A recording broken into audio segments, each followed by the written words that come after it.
말씀 우리가 같이 읽고 있었죠. 다시 한번 5장 3절부터 12절까지 교독하도록 하겠습니다. 제가 먼저 읽을게요. 심령이 가난한 자는 복이 있나니 천국이 그들의 것이미요. 애통하는 자는 복이 있나니 저희가 유를 받을 것이며 온유한 자는 복이 있나니 그들이 땅을 기업으로 받을 것이미요. 이를 줄이고 목마른 자는 복이 있나니 그들의 기업을 것이며 긍휼히 여기는 자는 복이 있나니 그들이 긍휼히 여김을 받을 것이미요. 마음이 청결한 자는 복이 있나니 그들의 하나님을 볼 것이며 화평하게 하는 자는 복이 있나니 그들이 하나님의 아들이라 일컬음을 받을 것이미요.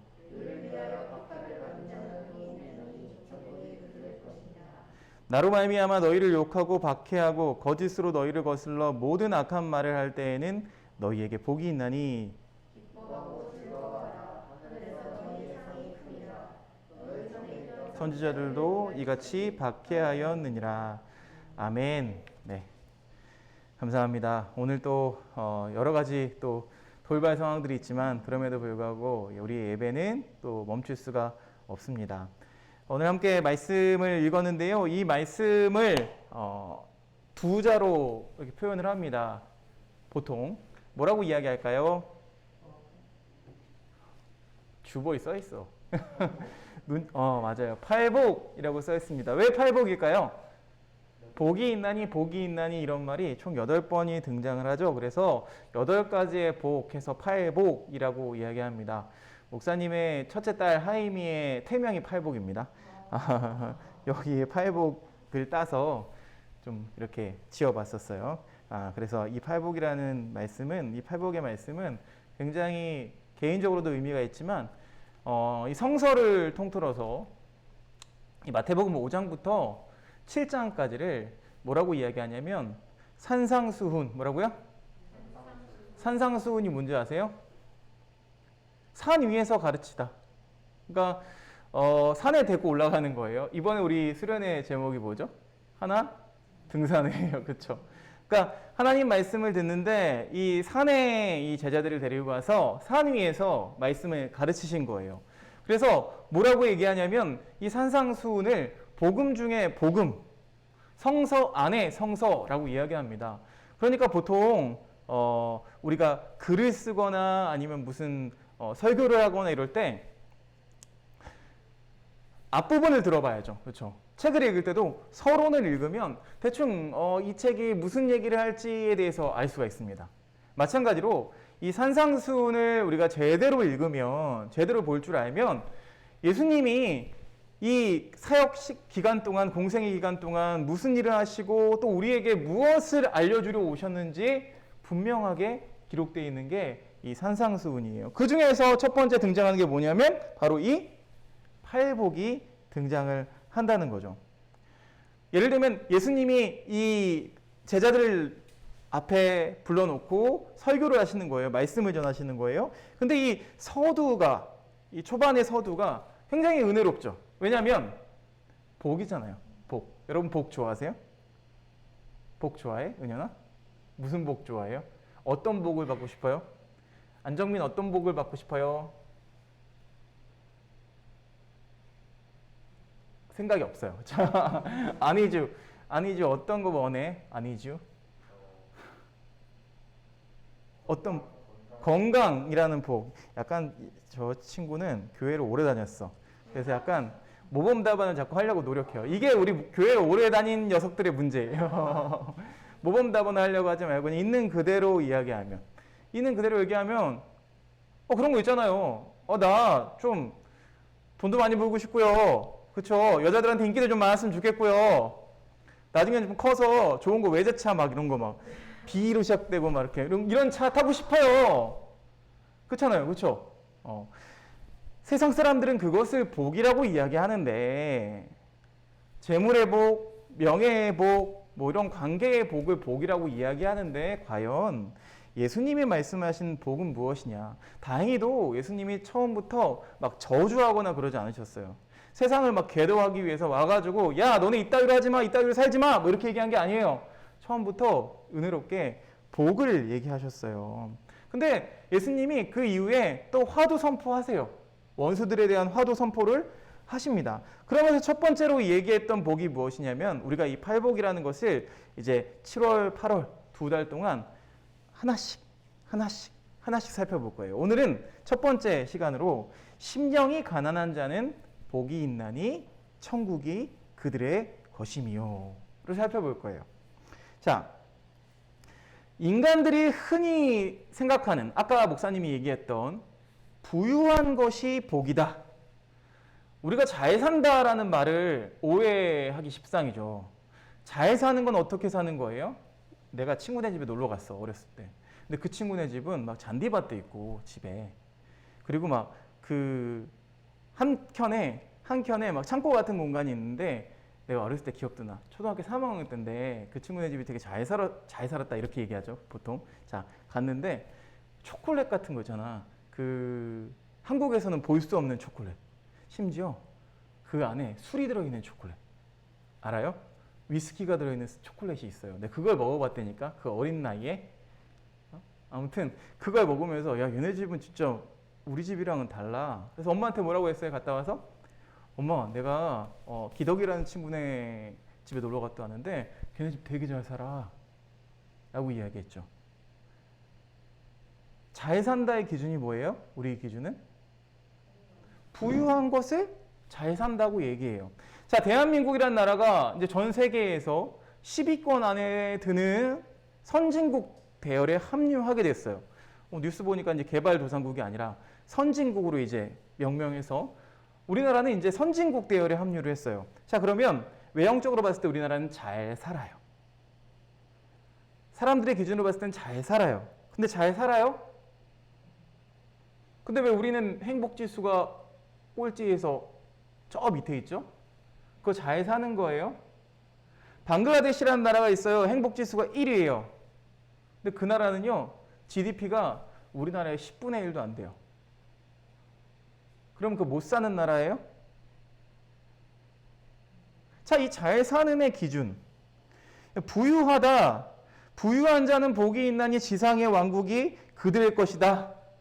세상 사람들은 이렇게 이야기하죠. 부유한 게 최고다. 그런데 예수님께서는 이것과 정반대로 말씀하신다는 거예요. 심령이 가난한 자가 복이 있대요. 심령이 가난한 자가 복이 있고 천국이 그들의 것이다. 근데 이 천국의 것들은 이 지상 왕국에 있는 것과는 비교도 할 수 없을 만큼 좋은 것이다. 이래가지고 우리가 어떻게 생각하냐면 천국에 대해서 막 그림을 그리죠. 천국에 대해서 그림을 그리면서 이런 생각을 합니다. 어렸을 때 막 천국에는 다 금으로 이렇게 길이 나 있고, 그렇죠? 그 다음에 막 그 보석이 막 박혀 있고, 이게 막 너무 흔한 거야. 그렇게 상상을 했는데 나중에 철들고 나니까 그런 천국은 별로 의미가 없는 거예요. 가서 뭐 금이 많으면 금이 뭐 가치가 있겠어요? 그렇죠? 근데 하나님이 말씀하신 이 하나님의 나라가 고작 우리가 생각하는 어떤 그림, 그러니까 잘 살고 뭐 좋은 게 많고 이런 걸로 우리가 그릴 수 있을까요? 상상할 수 있을까요? 말도 안 되죠. 상상할 수가 없어요. 우리가 생각하는 것 그 이상. 그래서 고린도전서 1장에는요, 이렇게 이야기가 나와요. 이 세상의 지혜를 어리석은 것으로 보신대요. 그러니까 우리가 생각하는 것, 우리가 상상하는 것, 우리가 우리의 지혜로, 우리의 지식으로 생각하는 것을 어리석게 보신다는 거예요. 그러니까 우리의 상상을 다 집어치워야 돼요. 우리의 생각을 다 집어치워야 돼요. 그러니까 예수님이 이 땅에 오셨을 때에 좀 멋진 모습, 왕처럼 이렇게 오셨으면 좋았을 텐데 예수님이 어떻게 오셨어요? 어디서 태어나셨어요? 윤주야? 예수님 어디서 태어나셨어? 충청북도 서천면 뭐 이런 거 아니지, 그치? 어디서 태어나셨죠? 그 장소만 얘기해봐. 마국간에서 태어나셨어요. 마국간 뭐 하는 곳이에요? 말이 사는 곳이에요. 사람 사는 곳 아닙니다. 그죠? 그래서 예수님 어디에 누였대요? 구유, 그러니까 말 모이통에 누인 거예요. 태어났는데 누일 데가 없어서. 여러분, 아기를 낳으려면 지금 어떻게 해요? 막 진짜 깨끗하게 해요. 엄청 깨끗하게 소독하고 다 관리하고 아이들 신생아실은 따로 있어서 거기서 아주 온실 속의 화초처럼 막 이렇게 몇 줄을 길러가지고 부모랑 보내요. 그쵸? 근데 예수님 태어나신 곳은 어디예요? 마구간. 마구간 깨끗하겠어요? 깨끗하지 않아요. 좀 더 좋은 모습, 좀 더 멋진 모습으로 태어나셨으면 좋았을 텐데 마구간에서 태어나셨어요. 이게 우리에게 시사하는 바가 있다는 거예요. 예수님이 그 마구간에 태어나신 예수님이 제자들을 불러놓고 처음 하신 말씀이 바로 심령이 가난한 자는 복이 있다. 그래서 인간은 무엇을 행하느냐가 중요한 것이 아니라 결국 하나님 앞에서 어떤 존재가 되느냐가 중요하다는 거예요. 내가 변호사가 되고 내가 막 진짜 유명한 무슨 스타가 되고 이게 중요한 게 아니라는 거예요. 그렇죠? 하나님 앞에서 우리가 어떤 존재이냐. 소유에 있지 않고 존재에 있다는 거예요. 내가 더 많이 가지고 더 많은 것을 누리는 것이 중요한 것이 아니라 하나님 앞에 가난하다는 것은 우리가 하나님 앞에 어떤 존재이냐. 그러니까 어떤 존재는 무슨 말이에요? 그러니까 우리가 생각하는 어떤 궁핍한 것과는 차이가 있다는 거예요. 물질적으로 궁핍한 것이 아니라 내가 나로 만족하지 않는 거예요. 내가 가진 것으로 만족하지 않는 것, 더 많은 것을 가지고 싶어 하는 게 아니라 내가 가지고 있는 것이 우리가 배웠죠. 솔로몬 왕이 이야기하잖아요. 헛되고 헛되니 모든 것이 헛되도다. 내가 누리고 있는 것, 내가 가지고 있는 지식, 내가 가지고 있는 어떤 힘, 이 모든 것들이 다 헛되고 그것으로도 채워지지 않는 공허함, 그것을 심령이 가난하다라고 표현하고 있는 거예요. 결국 채워지지 않는 것은 무엇으로만 채울 수 있어요? 예수 그리스도로 채울 수가 있는 거죠. 자, 사람들이 모이면은요, 이상하게 세상의 모임들은 대부분 무언가 고상한 것을 추구하는 모임들이 많습니다. 뭐 등산에 산에 올라가면은 되게 신령하대요. 난 산에 많이 안 올라가 봐서 잘 모르겠어요. 등산에 했더니 뭐 어떤 부모님은 산에 오르는 줄 알았어요. 뭐 이렇게 얘기하셨는데 산에 오르지 못하는 이유는 목사님이 더 힘들어요. 그것도 있지만 언제 산에 오를 기회가 있으면 좋겠지만 아무튼 산에 많이 오르는 사람, 목사님 아내가 산악회 활동을 했어요. 대학교 때 교회 안 다니고 그땐 교회 안 다녔어요. 교회 안 다니고 산악회 활동을 하면서 산을 막 다닌 거예요. 뭐 지리산, 설악산, 그 다음에 뭐 한라산, 후지산까지 막 다니는 거예요. 암벽 등반도 하고 그러면서 이 산에 대해서 산의 그러니까 엄청 자연의 큼을 느끼면서 내가 작아지는 것을 경험하는 거예요. 그러면서 그게 막 신령하고 막 이때 산 올라갔어요. 뭐 새벽에 산에 오르면 그 다음에 겨울에 뭐 한라산에 오르면 막 그런 기분에 대해서 막 이야기를 하더라고요. 또 고상한 모임들 많습니다. 뭐 고상한 것들을 추구하는 모임이 많죠. 뭐 육적인 것들 또 물적인 것들 고상한 것들을 추구하는 모임은 참 많지만 겸손함을 추구하는 모임은 없습니다. 신기하죠? 우리 모여서 더 겸손해지자 이런 모임 있어요, 여러분? 없어요. 더 가난해지자 이런 모임 있어요? 거의 없습니다. 그렇죠? 여러분 봉사 모임도요. 잘 생각해 봐야 돼요. 여러분 우리가 느낄 수 있는 카타르시스 중에서 아주 큰 카타르시스가 무엇이냐면 남을 돕고 도네이션 하는 데 있어요. 그러니까 그것도 중독이 돼요. 그러니까 내가 뭔가를 했어. 내가 뭔가 착한 일을 했어. 선한 일을 했어. 이것은 누굴 위한 것입니까? 나를 위한 거죠. 내 만족을 위해서 하게 된다는 거예요. 그럼 경계선이 있어요. 내가 정말 이 사람을 긍휼히 여겨서 내가 돕는 것이 아니라 내가 이만큼 했어. 내가 좀 착한 일 했어. 교회에서도 마찬가지죠. 교회에서도 내가 좀 뭔가 했어. 찬양팀 오래 하셨으니까 아시겠지만 목사님이 찬양인도 오래 했어요. 오래 하면서 옛날에는 막 진짜 앞에 나가면 뭔가 내가 뭐 된 거 같고 막 2만 명 있는 교회 막 무대 어떻겠어요. 뒤에 막 다 LED고요. 막 반짝반짝하고 조명 막 쏴주고요. 다 인이어 끼고 가수처럼 막 이렇게 찬양해요. 기타도 다 무선이고 그렇게 찬양하면은 뭔가 내가 된 것 같아. 근데 어느 순간 공허함이 몰려와요. 이거 뭐지? 그래서 그 교회 친구들, 찬양팀 대부분 친구들, 특히 중고등학교 찬양팀 애들이 오류에 심각한 오류에 빠지더라고요. 앞에 서면 뭔가 특별한 것 같은 거야, 자기들이. 그래서 목사님이 처음에 부임하자마자 그 모습을 보고 찬양팀이 이렇게 무대 옆에 이렇게 앉아가지고 예배를 드리더라고요. 그래서 내가 가자마자 야, 니네들 다 내려가. 짜증나니까 내려가 그랬어요. 막 표정이 막 벙치는 거예요. 여태까지 자기들은 뭔가 찬양팀이라서 특별한 대우를 받아왔고 이랬는데 갑자기 새로운 목사님이 오더니 다 꺼지래, 저 바꾸더라고. 그래서 되게 불만이 많았어요. 근데 나중에 이야기하더라고요. 아, 목사님이 이야기하신 포인트가 뭔지 알겠어요. 몇 명은 상처받고 나가기도 했어요. 찬양팀 나가기도 했는데 그럼에도 불구하고 더 너희들이 예배자의 모습으로 서 있는 것이 중요하지 니들이 노래하고 앞에서 서 있는 것 사도 바울은 배설물과 같다. 배설물 뭐야? 똥이라고. 똥. 에이 똥이다 이렇게 얘기한 거예요. 똥과 같다라고 얘기한 거예요. 그러니까 우리가 누리고 있는 것, 우리가 가지고 있는 것 뭐예요? 다 배설물과 같이 여기는 거예요. 그게 가난한 거예요. 그게 심령이 가난해지는 거예요. 심령이 가난한 모임은 찾을 수가 없습니다. 사람 중에 높임을 받는 그것은 하나님께 미움을 받는 것이다 라고 누가복음에서 이야기해요. 사람 중에 높임을 받는 것은 하나님께 미움을 받는 것이다. 이 말씀을 새겨야 돼요. 그러니까 내가 높아지면 높아질수록 바벨탑 이야기를 잠깐 해볼까요? 바벨탑이 무너졌어요. 그렇죠? 바벨탑이 왜 무너졌어요? 바벨탑이 너무 높아서요? 너무 높아서 하나님한테 도전하는 것 같아서요? 높은 건 아무런 이유가 없어요. 상관이 없어요. 더 높이 지어도 돼요. 그런데 그 바벨탑을 세울 때 인간들이 어떻게 세웠어요? 하나님과 같아지려고. 우리가 흩어짐을 면하려고. 그러니까 하나님에 대해서 도전했다는 거죠. 그게 나를 위해서, 우리를 위해서 지은 거예요. 그게 문제예요. 근데 하나님을 위해서 짓는 거 여러분 높이 줘도 상관이 없어요. 근데 높아지면 어떤 일이 일어나요? 다 언어가 흩어졌어요.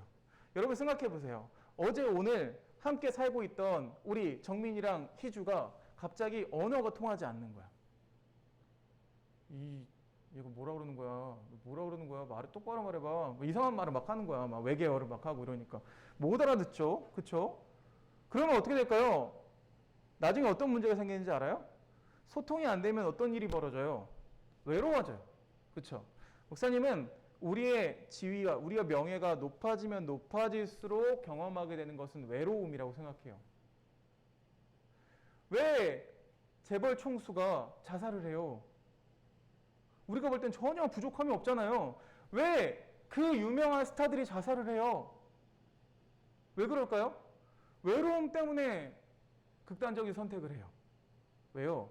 소통이 되지 않는 거예요. 소통할 사람이 점점 없어지는 거예요. 그러니까 높아지면 높아질수록 하나님께 미움을 받게 된다. 그러니까 심령이 가난한 자는 복이 있다. 그러니까 심령의 가난은 세상 사람들이 몹시 감탄하고 칭찬하는 오만함과 자신감과 자부심 이런 것과는 완전 반대라는 거예요. 하나님께 경배하지 않고 모든 일에 그냥 내 뜻대로 태연히 밀고 나가려고 하고, 그러니까 여호와는 누구이고 한데 내가 그 말을 듣냐? 라고 했던 바로 왕과 같은 태도를 말하는 거죠. 그것과 정반대가 바로 가난한 마음이라는 거예요. 그러니까 이런 거예요. 나는 가진 것이 아무것도 없고 나는 아무것도 아니고 아무것도 할 수 없고 나의 모든 것을 채워줄 분은 오직 하나님 한 분뿐이십니다. 심령의 가난함이라는 것은 성령께서 내 안에 역사하셔서 내 삶이 결국 공허하다는 것을 깨닫게 하는 것이 바로 심령의 가난함이라는 거예요. 여러분, 구원이라는 것은 값없이 돈 없이 우리에게 주신 것입니다. 구원이라는 것이 뭐 이름 했더니 구원 돈 같잖아요, 그렇죠? 벌써 그래가지고 그런지 모르겠지만 구원을 받으려고 노력하는 사람들이 있습니다. 여러분, 구원은 노력한다고 얻어지는 걸까요?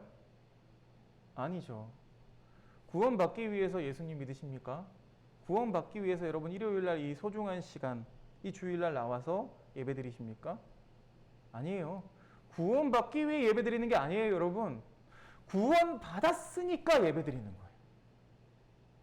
구원받았으니까 나 봉사하는 거예요. 구원받았으니까 내가 찬양하는 거예요. 순서가 엇갈리면 안 돼요. 절대로 엇갈리면 안 돼요. 이 가난한 자만이, 심령이 가난한 자만이 하나님이 우리에게 주신 그 자비에 대해서 기쁘게 받아들일 수 있고, 그리고 진정한 부를 추구하기 시작해요. 진정한 부가 무엇인가? 그냥 내가 많이 축적해서 가지고 있는 것이 부인가? 아니면은 내가 이 부한 것들을 가지고 잘 사용할 수 있는 것이 진정한 부인가? 그럼 로또에 당첨되면 좋겠죠? 엄청 신나할 것 같아. 그치, 윤주야? 그녀나. 근데 로또를 안 사기 때문에, 그치, 당첨이 안 돼, 일단은. 근데 그런 생각을 해봤어요. 그럼 로또 당첨되면은 그거 행운이에요? 복이에요? 뭐, 겉으로 봤을 땐 복이라고 생각하겠죠. 근데 이 말씀에 견주어 봤을 때는 로또 당첨되는 것은 아무런 준비도 되어 있지 않은데 로또가 당첨되는 것은 복이 아니라 저주일 가능성이 큽니다. 그렇죠? 그 돈 때문에 무너지는 경우가 많습니다. 그렇죠? 복권 당첨되는 사람들의 대부분의 결과를 여러분이 조사한 것을 알고 있을 거예요. 왜 그래요? 그 돈을 사용할 준비가 되지 않았어요. 그러니까 목사님 그런 생각을 해요. 계속. 나에게 돈을 주지 않는 이유는 아직 준비가 안 됐기 때문이야. 내가 준비만 되면 하나님께서 그 부유함을 사용할 수 있도록 나에게 권한을 주실 거야 라고 생각을 합니다. 뭐 정신승리라고 생각할 수도 있겠지만 오늘 말씀에 견주어 봤을 때는 그게 맞는 것 같아요. 가난한 자에게는 복음이 전파가 되기 쉽습니다. 마음이 공허하고 답답하고, 우리가 보통 상처받은 영혼들한테 복음이 잘 전달되는 이유가 오히려 막 유재석 씨처럼 유재석을 전도하면 정말 전 너무 좋을 것 같아요. 뭐 아이유 이런 친구들 전도하면 너무 좋을 것 같아요. 근데 그런 사람들 전도하기 되게 힘들 것 같아요. 왜냐하면 이미 자기가 가진 것으로 충분해요. 공허함이 없어요. 근데 어느 순간 공허함이 찾아오겠죠. 박진영이라는 가수가 있어요. 물론 그 가수가 어떤 복음을 받아들였는지는 아직 검증된 바는 없지만 그 사람이 나와서 이야기하죠. 그 힐링 캠프인가요? 거기서 나와서 얘기를 하더라고요. 어느 순간 내가 많은 것을 누리고 있고 많은 것을 얻었는데 삶이 공허해지더라는 거예요. 그래서 하늘을 본 거예요. 하늘을 봤더니 하나님 말씀을 공부해봐야겠다. 그래서 이스라엘로 갔대요. 이스라엘로 가서 공부를 한 거예요. 그러면서 뭔가를 하나씩 찾아가고 발견하기 시작하는 거예요. 뭐 기부도 많이 해보고 많이 해봤는데 그걸로도 채워지지가 않더라는 거예요. 우리가 잘 아는 노래 중에 여러분 이 노래 아는지 모르겠어요. 운동을 하고 열심히 일하고, 이 노래 알아요? 너무 외롭다, 난 눈물이 난다, 내 인생은 이토록 화려한데, 인생은 막 이토록 화려한데 왜 이렇게 공허하지? 왜 이렇게 외롭지? 이건 윤희상이라는 작곡가가 쓴 노래예요. 이 사람도 마찬가지로 많은 것을 누리고 부를 누리고 또 유명세를 누리고 이제 평생 먹고 살아도 될 만큼의 부가가치를 낸 사람이에요. 그런데 살다 보니까 너무 공허한 거예요. 그래서 이 노래를 썼어요. 왜 이렇게 이토록 공허할까? 나도 사랑에 빠지고 싶다. 그 사랑이 어떤 사랑이냐면 하나님을 향한 사랑이었어요. 여러분 가난해지기를 원하십니까? 대답을 안 하네. 심령이 가난해지기를 원하십니까? 우리가 많은 것을 누리고 있지만 여러분 정말 많은 것을 누리고 있습니다. 그럼에도 불구하고 항상 비워내는 연습을 해야 돼요. 그 자리에 성령께서 역사할 수 있도록 비워내는 연습을 했으면 좋겠어요. 심령이 가난했으면 좋겠어요. 하나님, 내 마음에 채워지지 않는 것이 있어요. 그것들을 성령께서 역사하셔서 채워 주시옵소서. 그 충만함을 누리며 진정한 가난함, 그것을 경험할 수 있는 저와 여러분들 되시기를 주님의 이름으로 축원드립니다. 자, 기도할게요. 하나님 감사합니다. 하나님 우리에게 주시는 이 팔복의 말씀이 얼마나 귀하고 얼마나 꿀송이처럼 단지 모르겠습니다. 하나님, 세상이 말하는 기준은 부를 통해서 세상의 왕국을 다 차지하라는 것이지만 예수님이 처음 말씀하신 이 심령의 가난함을 통해서 하나님 나라를 차지하라고 말씀하십니다. 세상과는 정반대되는 상충되는 이 진리가 우리에게 오늘 어떻게 다가올지 모르겠지만 우리 친구들의 삶을 통해서 날마다 그 마음을 비워내고 덜어내는 연습을 통해서 그 가난함을 통해서 하나님 역사하시고 성령께서 함께해 주시옵소서. 하나님이 함께 하시면 모든 것이 채워지는 그 놀라운 경험이 우리 친구들의 삶 가운데 있게 하여 주시옵소서. 기말고사 때문에 또 오늘 같이 함께 예배하지 못하는 친구들이 있습니다. 모든 학점이 A를 받고 모든 것이 다 100점을 맞더라도 채워지지 않는 것이 분명 있다는 것을 깨닫고 주님께 나올 수 있도록 주님 함께하여 주시옵소서. 예수 그리스도 이름으로 기도드렸사옵나이다. 아멘. 우리 말씀